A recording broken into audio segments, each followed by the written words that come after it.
দিদির রাজ্যে দারুণ উন্নয়ন হচ্ছে, আর মোদি দাদার দেশে বিকাশ আর উন্নয়নের একটা অসাধারণ উদাহরণ দেখাবো। দেখুন কি অবস্থায় রয়েছে মানুষ। দিদি আসুন, কি নাম দিদি? পারুল কি? একটু জোরে বলুন। পারুল দি, আপনার বাড়ি কোথায়? কোনটা? এইটা বাড়ি আপনার? দেখুন উন্নয়ন আর বিকাশের নমুনা, পুরো বাড়িটা দেখান আমাদেরকে।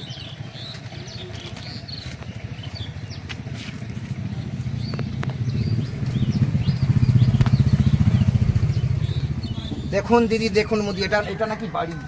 আচ্ছা, বাড়িটা কি পড়ে গেছে ঝড়ে নাকি? হ্যাঁ, ঝড়ে। এই পারুল দিদি, পারুল দাস, এনার একটা বাড়ি।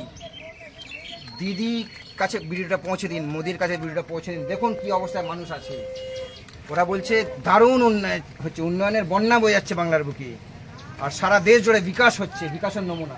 এটা বাড়ি, থাকার বাড়ি এটা। এই মানুষটাও সরকারি আবাস যোজনায় ঘর পায়নি, চিন্তা করতে পারেন। শুনুন, কটা বাচ্চা? আমার 3টে মেয়ে, একটা ছেলে। সংসার চলে কিভাবে? না খাটলে সংসার চলে। কিন্তু খাটবেন কোথায়? মাঠে কাজ নেই তো এখন, মাঠে কাজ নেই, মেশিনে ধান কেটে নাই। হ্যাঁ, মেশিনে ধান কেটে নেই। আপনি জানেন 100 কাজ বহুদিন বন্ধ, কতদিন জানেন? হ্যাঁ, অনেকদিন বন্ধ হয়ে 3 বছর। হ্যাঁ, 3 বছরই হবে বন্ধ হয়ে করে দিয়েছে। আপনাদের এলাকায় আজকে এলাম, আপনারা ডেকেছেন বলে, আমি তো জানতাম না এটা। তো সুযোগ সুবিধা কিছুই পাইনি, পায়খানা না কিচ্ছু। আপনার ঘরেই নেই তো পায়খানা, তো অনেক দূরে, ঘরটাই নেই তো আপনার। যেটা সেটাই নেই। তাহলে দিদি এক কাজ করুন, আমরা মঙ্গলবার ধনিয়াখালী ভিডিওতে যাব আপনাদের দাবি নিয়ে, আমাদের সংগঠন ক্ষেত্র ইউনিয়ন আপনাদের দাবি নিয়ে ওখানে যাব। কি দাবি?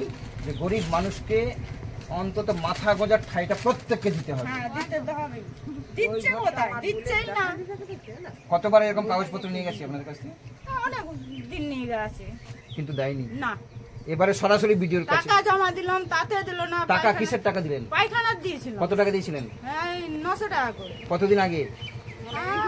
আজ হয়ে গেল মানে 10 বছর। 10 বছর আগে টাকা দিয়েছেন, হ্যাঁ, এখনো পায়খানা দেয়নি। জালালকে দেওয়া হয়েছে, ওখানে বলবেন, দিলই না। ভিডিওতে যাব, ওখানে সব বলবেন, আপনাদের দুঃখ কষ্টের কথাগুলো আপনারা বলবেন, আপনাদের হয়ে আমাদের সংগঠন লড়াই করবে। ঝড়ে পড়ে গেল, বলা হলো যে একটা তিরপল দাও, তাও দিল না। ঠিক আছে, লড়বো আপনাদের জন্য। পারুল দি নয়, পারুল দি আসুন, মঙ্গলবার আসবেন। কি কি কাগজ নিতে হবে জানেন? Aadhaar card, voter card, job card, আর আপনার ব্যাংক অ্যাকাউন্টের ডিটেলসটা, মানে প্রথম পাতায় দেখবেন লেখা থাকে, ওইগুলো জেরক্স নিয়ে এখান থেকে আপনাদের পাড়া থেকে আরো অনেক মানুষ যাবে। আপনারা আসুন, লড়বো আমরা আপনাদের জন্য। আমাদের সংগঠন আপনাদের জন্যই তো, আপনাদের এই যে বঞ্চিত, উপেক্ষিত, আপনাদের জন্যই আমাদের সংগঠন ক্ষেত্রে লড়বো আপনাদের জন্য। কেমন? আসি আমি, হ্যাঁ? আপনারা ওই দিন আসুন, মঙ্গলবার আসুন ওখানে।